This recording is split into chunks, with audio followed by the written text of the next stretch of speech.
The diner was the kind of place where nothing extraordinary ever happened.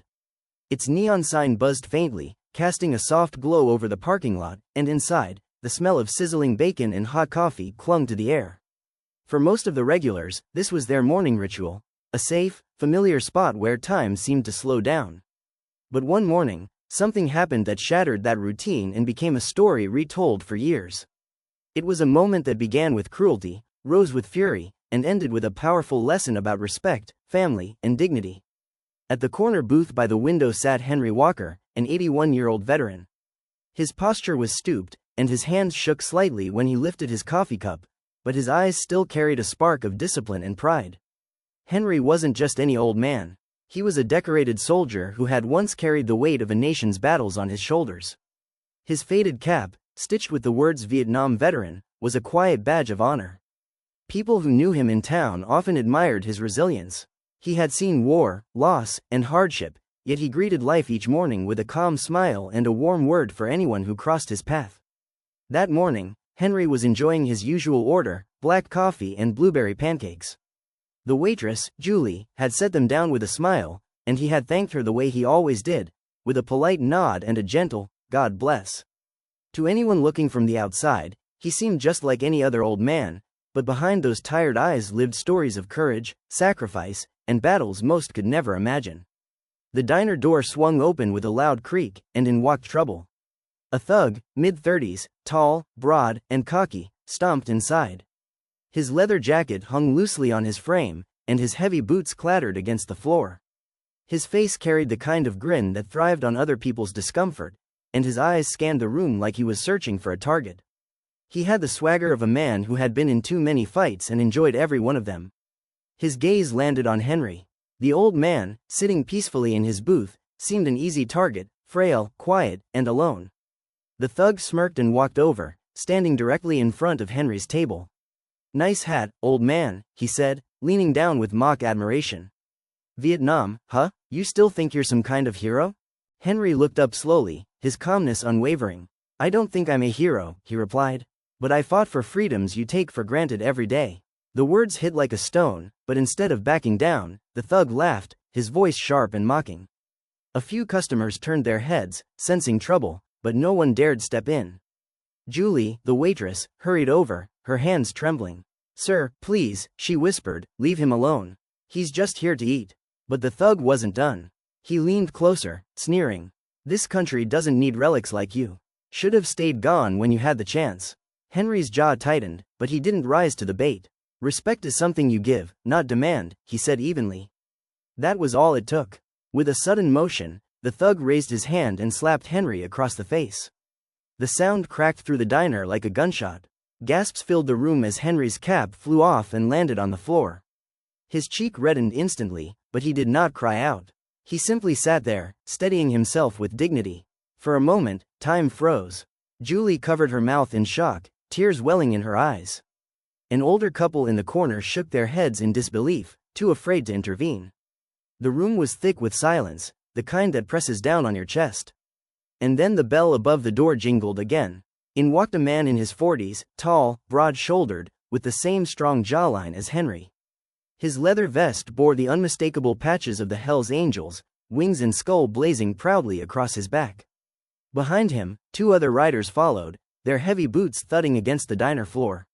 Their presence changed the air instantly. What had felt suffocating before now crackled with tension and raw power. The man at the front was Jack Walker, Henry's son.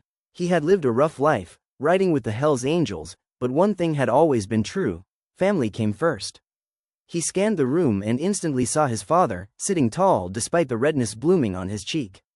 Jack's eyes narrowed. He didn't need anyone to explain. He knew exactly what had happened. The thug straightened, trying to maintain his bravado.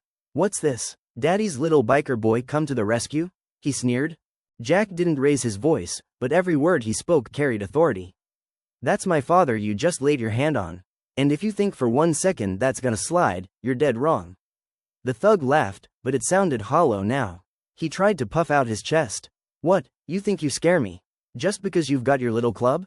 Jack's eyes burned into him.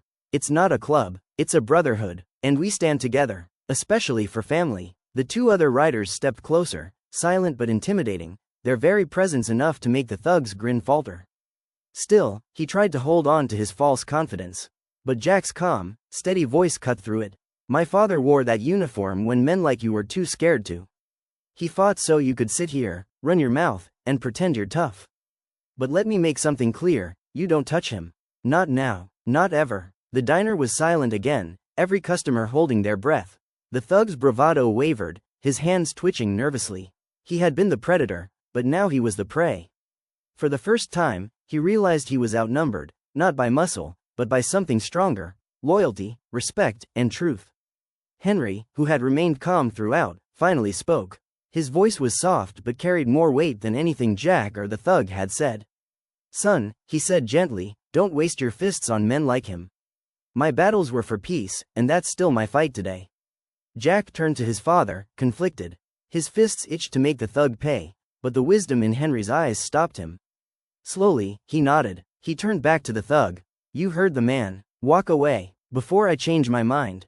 The thug's face flushed red with humiliation, but deep down he knew he had no choice. He grabbed his jacket tighter, muttered a curse under his breath, and stormed out of the diner, slamming the door behind him. The room seemed to exhale all at once. Julie rushed to Henry's side. Are you all right, Mr. Walker? She asked, her voice shaky. Henry smiled faintly, rubbing his cheek. I've faced worse, sweetheart. Don't you worry about me. Jack sat across from his father, his anger softening into pride and sorrow. I'm sorry, Dad, I should have been here sooner. Henry reached across the table, his weathered hand resting on his son's. You were here when it mattered most. That's all that counts. The rest of the diner returned to life, conversations buzzing again, but the weight of what had happened lingered. Everyone there had witnessed something unforgettable. It wasn't just about a slap. It was about a man who carried himself with dignity, a son who stood by his father with unwavering loyalty, and a reminder that strength isn't about fists or fear. It's about love, respect, and knowing when to rise and when to let go. In the days that followed, word spread quickly. People who had been there told the story again and again, how an old veteran had faced cruelty with quiet strength, and how his son, riding with the Hells Angels, had walked in at the exact moment he was needed. Strangers came by the diner just to shake Henry's hand, to thank him not only for his service but for showing what true courage looks like even in old age. For Jack, the moment left an even deeper mark. Riding with his brothers, he often replayed the scene in his mind, his father's calm after the slap, his refusal to let anger dictate his response. It taught Jack that strength doesn't always roar. Sometimes it whispers with dignity, teaching lessons that fists never could. From that day on, Jack wasn't just feared as a biker. He was respected as the son of Henry Walker, a man whose quiet honor had silenced a thug and inspired an entire room. And in that little diner, where people still talk about the day the veteran stood tall, the lesson remains clear. True power doesn't come from intimidation. It comes from respect, from standing for those you love, and from never letting the world strip away your dignity.